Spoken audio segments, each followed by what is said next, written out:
Peace be upon you. So today we have a lot to cover, and I noticed that the lengthier the video is, the less people watch it, or their attention probably spans off of it. So I wanted to cover the topic about the Quran and the Final Testament, as I'd like to call it. And there is a verse in it which says, by the Lord, "None can touch this except for those whom are purified." And now, I don't want to alter anything that's already out there, but I just want people to look at a new perspective of what that verse can mean. So, the verse of "none can touch this except for those whom are purified," from what I've gathered, that people say around the world, is basically like, okay, when you're about to read the Quran, the Final Testament, you go on to do ablution, wash up, the whole process of what you would do when you go off to stand, bow, and prostrate, and then you read the Quran. Now, that in itself, of course, sometimes, which I've also gathered from many a conversation, is that people will be hindered from reading the Quran, and they'll be like, okay, I gotta wash up and so on and so forth, just to read the book, read the Quran. Of course, it's not just a book; it's a book with the words of the Lord. So that's one thing. It really sometimes hinders people away from reading the book, because it's a whole process for them. Number two, they'll go on to say that, oh, the book that God was talking about in the Quran, that no one can touch this, is actually the copy of the Quran that's in the Arsh with God, that's being protected, the original copy.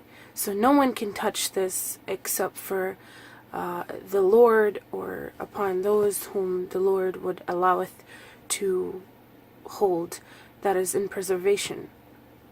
Okay. Number three, the Quran, in the ways, if we were to understand from the scholars and the imams and whoever's out there, what about all the Quranic applications that are on the phone? So, are you telling me that people do ablution, they perform wudu and ablution, the whole process, and then they open up the Quran app on the phone? Is that what people do? Do they go ahead and wash up and then, open the Quran app? No, they don't. The Quran, the Final Testament, has 99 names in it. 99 names. One of them is book. Al-Kitab. It is a book. It is a book with the criterion, the words of the Lord. So if we go back to the ayat where it says, "None can touch this except for those whom are purified," I want you to think for a second. Perhaps it is not talking about touch as in physical touch, but rather a psychological understanding. Because if you look around the world today, there's two types of things that happen. One, this Quran, in many an incident, when places were burned down. Sorry, my throat is starting to act up again. One, this Quran, in many an incident, in places where fire had occurred, the Quran was still intact. The pages were not burnt with the letterings inside of it. How amazing is that? But in other times, the Quran was burned, dismantled in other occurrences around the world.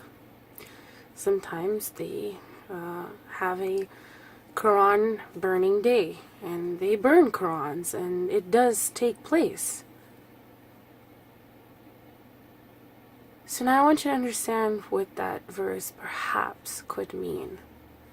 That none can touch this except for those whom are purified. Perhaps it means that what's written in the book of the Lord cannot be understood unless you are purified from within. Unless your soul, sadr, qalb, Lawh-e-Mahfuz is pure, you will not be able to understand the words of your Lord.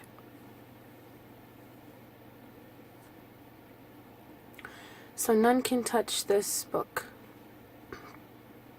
except for those whom are pure. Pure from within. Righteous, purified. Things of that sort.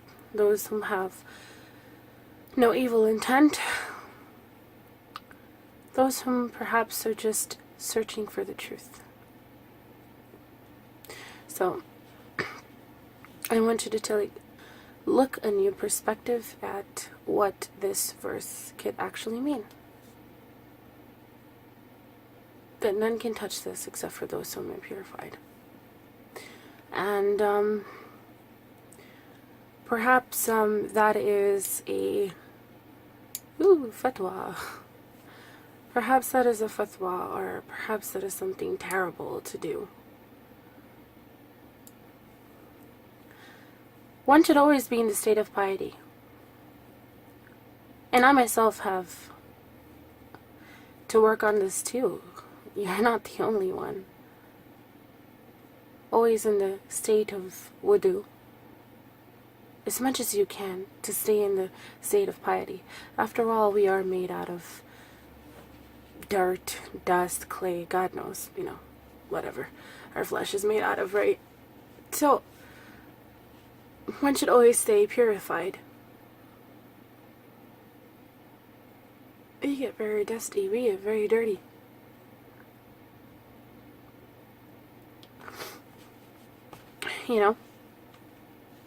So, when I read the Quran,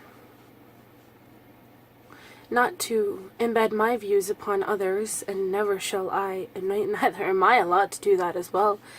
If the Prophet, peace be upon him, was not allowed to do that, no man after him, or no one of mankind should be able to do that ever. But if I want to read the Quran, for me, it is a book. And even if I am not in the state of wudu, purification, I sure as heck make sure that my mind is purified. My soul is purified. I pick up the book and I read. That's what I do. I read. I open the app in the phone and I read. And to me, that is when the Creator of the heavens and the earth, through whichever process it is that He does, He teaches. As per chapter 15, ayat number 9. It is the Lord, the Creator of the heavens and the earth, that guarded this book. That is why it's never been changed. Ever. It's still in the exact same way that it had come in Arabic. Still to this day, it hasn't been changed. It hasn't been tampered with, rather. Even if it has attempted to been tampered with, it hasn't been changed. So for me,